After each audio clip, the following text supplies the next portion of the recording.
My dear friend, in my research, three things have been so instrumental to failures of a lot of humans more than any. Number one is lack of confidence. A lot of people think that they have confidence, but they don't. They don't know that they don't because to everybody, his or her sins are behind him and those of others are before them. The point becomes that confidence is your belief in something, your belief in yourself, your belief in God, your belief in your wisdom, your belief in your capacity. That belief is almost theoretical. Everybody can believe in something. I'm physically challenged, disabled on my lower limbs. I can believe that I am walking even though I use crutches and calipers to walk. I can believe I can run faster than Usain Bolt. Those are my, I can have confidence in that. But the truth is, when the real action starts, will I be able to do that? So some people who even think they have confidence may have the wrong kind of confidence because their confidence, their confidence is not based on reality. So, but those confidence need to be based on reality, not really. Confidence need to be based on proper belief. In my own personal life, I know and I have the confidence that if it is something physical, what you need your legs to do, don't call me. But if it's something you need your head to do, please call me. To that extent, instead of paying so much attention to the deficiencies of my legs, I pay attention more to the efficiencies of my head. Instead of decorating my legs so much, I pay so much attention to how can I make my head the best.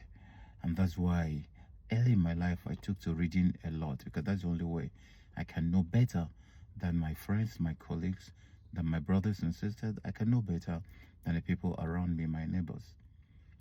But confidence is, as I told you, theoretical.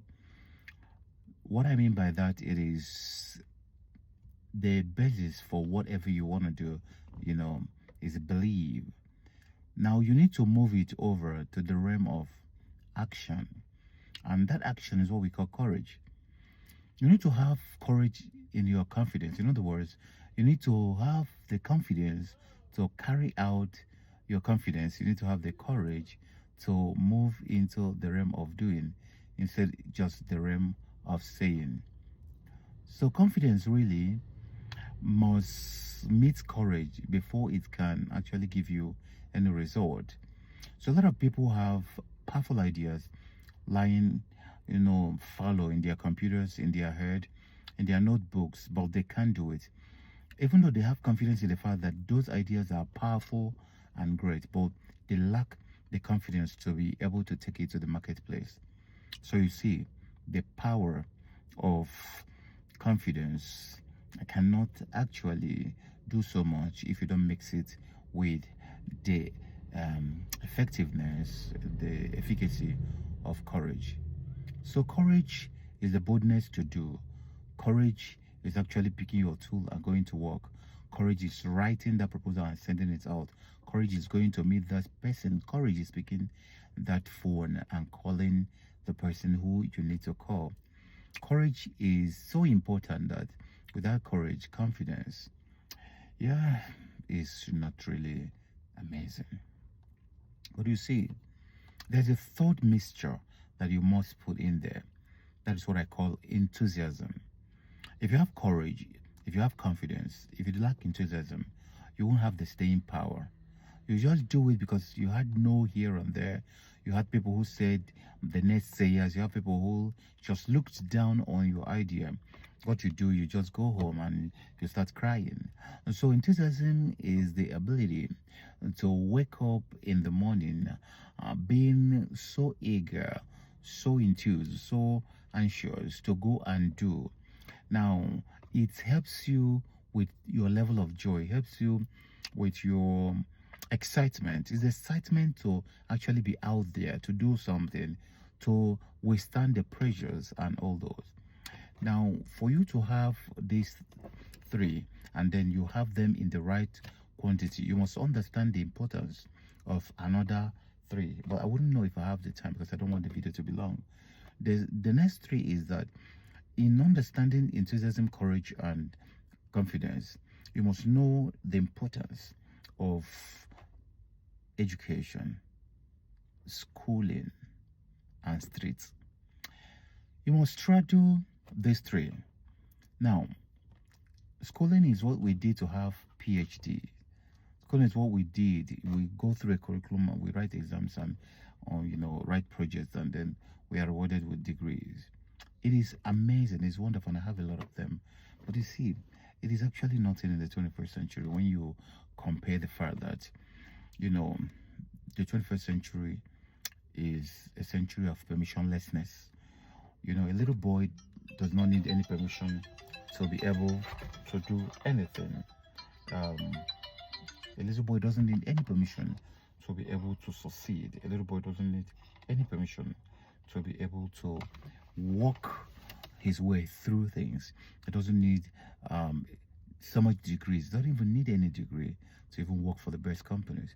So to that extent, you must understand that being schooled is amazing, but you see, it is not sufficient. So what is education? Education is what you do with what you know, ability to understand how to use your mind and use your potentials to actually push through solutions that you can actually create. Now, there's a difference between creativity and innovation, but time will not permit me to do that. But permit me to say that creativity has to do with being able to use your mind to imagine things and think about possibility. But innovation is taking that creativity to the marketplace. So while creativity is at the realm of thinking and imagining, innovation is at the realm of doing and doing it differently. But permit me to just conclude by saying I've talked about schooling, I've talked about education, but to conclude by talking about street. You see, if you look around, you rarely find great children of great men. Look around your country, look at their presidents, check their children and find out how many of them, came to some level of greatness, apart from the fact that they parrot their father's name. The point is that you must understand that understanding the street is at the heart of making a lot of impact, because money is in the street. Yeah, whatever you're producing in your company must be sold in the street. So if you don't understand how the street works, they will run you straight, like we say in Nigeria. The point is, don't be just so tush that you don't understand the lower things. Don't be so low that you don't understand the big things. Be able to have the capacity to understand the streets, understand the boardroom, understand in between, so that you won't just be so high that, when I started philosophy in first year, I saw the story of a philosopher who was contemplating about the sky, and he didn't see when he fell into the ditch that was before him. So don't be so high that you contemplate the sky, you don't see the ditch before you. Don't be so high that the only thing you can do is something you can do with 100 million, 200 million. You don't know how to use 1,000, 500 to start and make money. Always remember, every day of your life is a new check. You can write what you have on it. When you were born, you looked like your father. When you will die, you look like your decisions. Don't forget to remember this, my dear friend.